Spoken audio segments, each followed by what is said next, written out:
अस्सलाम वालेकुम।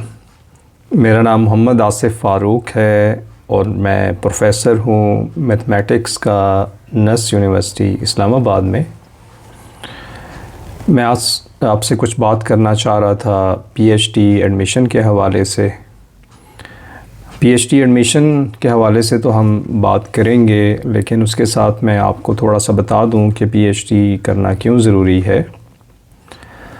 यूरोप में और जो वेस्टर्न कंट्रीज़ हैं, यूएसए में या कनाडा में, वहाँ की अगर आप यूनिवर्सिटीज़ देखें तो ज़्यादातर जो पीएचडी स्टूडेंट्स होते हैं वो एशियन होते हैं, चाइनीज़ होते हैं, इंडियंस होंगे, पाकिस्तानीज़ होंगे, बांग्लादेशी और सो ऑन।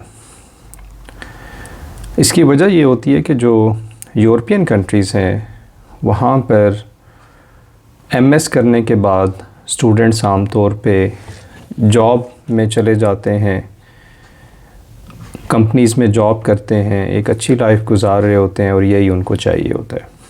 हमारे यहाँ क्योंकि पाकिस्तान और इंडिया में ख़ास तौर पे पाकिस्तान में स्ट्रगल काफ़ी ज़्यादा है, तो लोग पीएचडी की तरफ जाते हैं।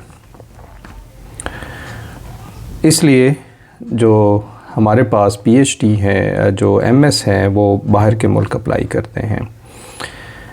इसी वाले से मैं आपसे बात ये करना चाह रहा था कि कुछ लोग पीएचडी में, आजकल मैं ये देख रहा हूँ कि जब पीएचडी में एडमिशन हो जाता है तो वो फ़ीस की वजह से अप्लाई नहीं करते हैं।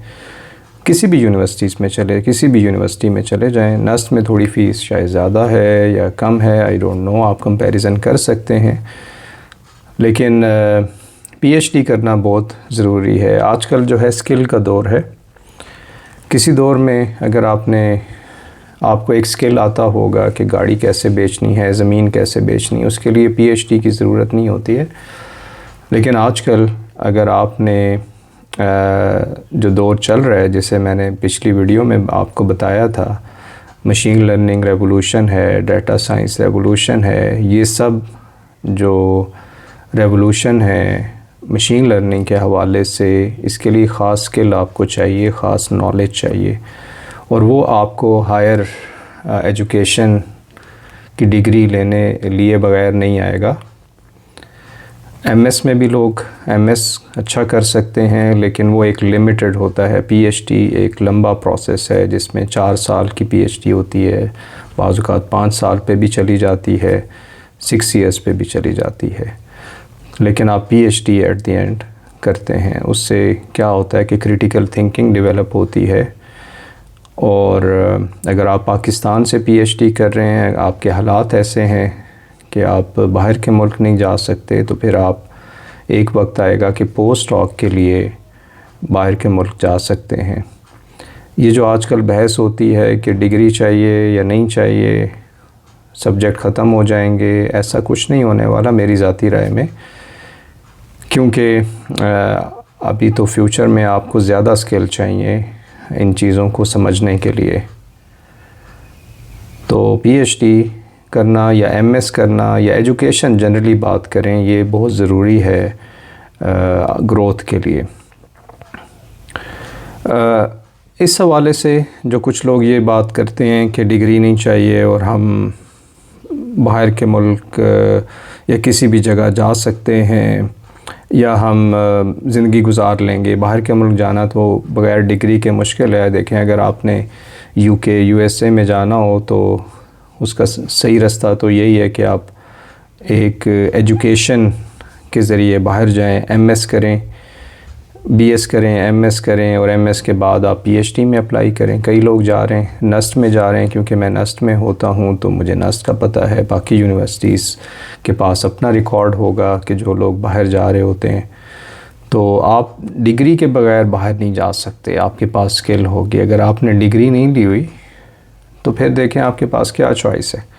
लोग क्या कर रहे होते हैं, जिन्होंने डिग्री नहीं ली है वो घर बेच देंगे, 2-3 करोड़ का घर बेचेंगे और फिर बाहर जाके यूके में सेटल होंगे। जब यूके में जाएंगे वहाँ उन्हें और मुश्किलात होंगी, क्योंकि उनकी एजुकेशन है नहीं, उन्हें जॉब नहीं मिलेगी, सो ऑन। तो वहाँ मसाइल होते हैं।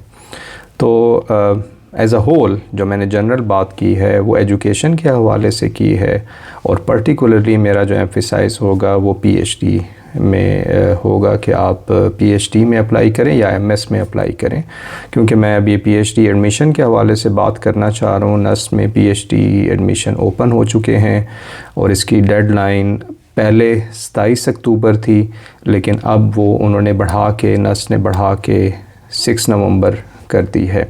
तो उस पर थोड़ी सी मैं बात कर लेता हूँ। फिर कुछ लोगों को कॉन्स्ट्रेंट होता है स्कॉलरशिप के हवाले से या फ़ी के हवाले से। तो मेरा ख़्याल है कि अगर आपका एडमिशन हो जाए तो आप मेंटली तैयार रहें कि आपको फ़ेलोशिप भी मिल सकता है और आपको इसके साथ फ़ी पे करने के लिए भी आप फ़ी भी पे करने का आप में हौसला होना चाहिए या वो अरेंज करने चाहिए फ़ी, क्योंकि ये इन्वेस्टमेंट तो आपको समहाउ करनी पड़ती है। थोड़ा मुश्किल भी हो जाता है डेफ़िनेटली, हर घर के मुख्तलिफ़ हालात होते हैं, लेकिन मेरी ज़ाती राय में आपका अगर एडमिशन हो तो आप ज़रूर जॉइन किया करें, क्योंकि ये एक इन्वेस्टमेंट है पीएचडी में। फ्यूचर में फिर आपकी जॉब होगी तो वो आपने जो पैसे ख़र्च किए होंगे पीएचडी के दौरान वो आपको समहाउ, मेरा ख़्याल है कि पीएचडी के दौरान ही आपको वो रिटर्न मिल जाता है, क्योंकि आप उस दौरान बाज़ औक़ात एज़ अ टीवीएफ कोर्सेज़ पढ़ा रहे होते हैं या आप पेपर लिख रहे होते हैं। तो मुख्तलिफ़ यूनिवर्सिटीज़ में ये होता है कि वो पे करते हैं, अगर फाइनेंशियल अवार्ड उसे कहते हैं, तो आप उसके ज़रिए जो है कुछ फाइनेंशियल अवार्ड आपको मिल सकते हैं। तो जो फ़ी आप पे करते हैं, लेकिन पहला साल या 2 साल आपके थोड़े मुश्किल हो सकते हैं, जिसमें कि आपने कोर्स वर्क वगैरह करना होता है, उसमें अलाउ नहीं होता आपको कोई जॉब करना, नस्ट में जॉब करना, कम से कम मैं नस्ट की बात करूं तो ओवरऑल। लेकिन आप बाद में जब रिसर्च फेज़ में आते हैं तो फिर कम से कम हम यहाँ पर ये करते हैं, कुछ कोर्सेज़ होते हैं जो पीएचडी स्टूडेंट पढ़ा रहे होते हैं, और बाहर के मुल्क में भी ऐसा ही होता है कि वो PhD student as a TA पढ़ा रहे होते हैं, एज़ अ टीए होते हैं या बाज़ औक़ात लेक्चर ले रहे होते हैं। तो क्विकली मैं 1-2 मिनट आपके लूँगा। पीएचडी एडमिशन जो नस्ट में ओपन हुए हैं, जिसकी डेडलाइन 6 नवंबर है, अगर ये एक्सटेंड हो जाती है तो वो एक अलग बात है, लेकिन अभी जब मैं ये वीडियो बना रहा हूँ उस वक्त तक ये 6 नवंबर इसकी डेडलाइन है। एलिजिबिलिटी क्राइटेरिया में सबसे पहले जो चीज़ आती है वो हमारे पास है 18 ईयर्स ऑफ एजुकेशन होना चाहिए। अगर आपका सेमेस्टर सिस्टम है तो CGPA 3.0 होना चाहिए 4 में से, और अगर आपका CGPA टोटल यूनिवर्सिटी का 5 है तो फिर 3.75 मिनिमम रिक्वायर्ड है for the PhD admission. GRE चाहिए होगा आपको, GRE जनरल चाहिए होता है। पहले किसी दौर में ये सब्जेक्ट होता था, लेकिन अब ये जनरल चाहिए होता है। लेकिन ये सारी इन्फॉर्मेशन मैं अनऑफिशियल आपको दे रहा हूँ, ये नस्ट की तरफ से कोई आपसे शेयर नहीं कर रहा हूँ कि नस्ट ने मुझे कहा है कि आप अपनी वीडियो बनाएं। ये सारी मैं अनऑफिशियल इन्फॉर्मेशन शेयर कर रहा हूँ। आप वेबसाइट पे जाके इसकी फ़र्दर डिटेल्स देख सकते हैं।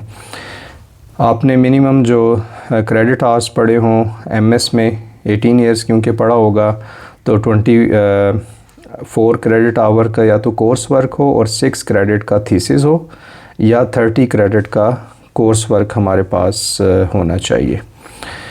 नस्ट अपना भी एक टेस्ट कंडक्ट करता है जिसे GNET के नाम से कहते हैं। वो GNET वो भी आप दे सकते हैं, उसका स्कोर 60% है, और जो GAT है उसका स्कोर भी, जो जनरल आपने देना है GAT जनरल, वो भी 60% है।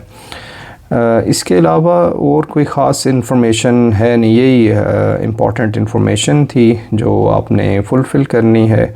नस्ट PhD फ़ेलोशिप एक होता है, उसमें आप 10,000 रुपीज़ पर मंथ कमा सकते हैं, लेकिन वो ज़रूरी नहीं है कि सभी को मिले, वो कुछ लोगों को मिलता है, डिपेंड करता है डिसिप्लिन पे। इंजीनियरिंग में शायद ज़्यादा मिलता है, साइंसेस में शायद 1 सीट है या मुख्तलिफ़ सीट्स हैं, लेकिन वो डिपार्टमेंट डिसाइड करता है।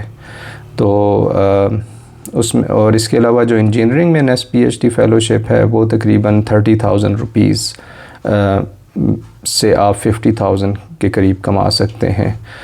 इसके अलावा अगर आप रिसर्च फेज़ में आ जाते हैं, जो कि बड़ा रिगरस होता है, आपने पीएचडी में कोर्स वर्क कंप्लीट करके फिर रिसर्च में आना होता है, वो एक टफ़ पीरियड होता है जिसमें पीएचडी स्टूडेंट को थोड़ा सा टफ़ टाइम मिल सकता है। तो आप ज़रूर अप्लाई करें इसमें। और ख़ास कोई इन्फॉर्मेशन जो बाहर से लोग अप्लाई करना चाह रहे हैं, यूएसए से या बाहर के मुल्क से, यूरोप से, या आम तौर पे हमारे पास आते हैं नाइजीरिया से। अभी रिसेंटली कुछ स्कूल ऑफ नेचुरल साइंसेस में ग्रेजुएट हुए हैं पीएचडी स्टूडेंट, वो अपने मुल्क जा चुके हैं। नाइजीरिया से एक स्टूडेंट मेरे पास आना चाह रहा था, लेकिन समहाउ वो नहीं आ सका।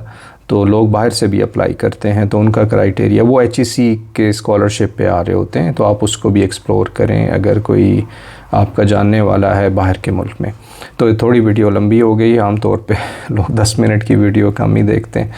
तो ये सारी इन्फॉर्मेशन थी जो मैंने आपसे कहा कि शेयर करूं। तो पीएचडी ज़रूर करें, अगर गैप लेके करना है गैप लेके करें, कहीं से भी करें, ज़रूरी नहीं कि आप नस से करें, आप दूसरी यूनिवर्सिटी से कर सकते हैं, बाहर के मुल्क से कर सकते हैं। Thank you for watching. अल्लाह हाफ़िज़।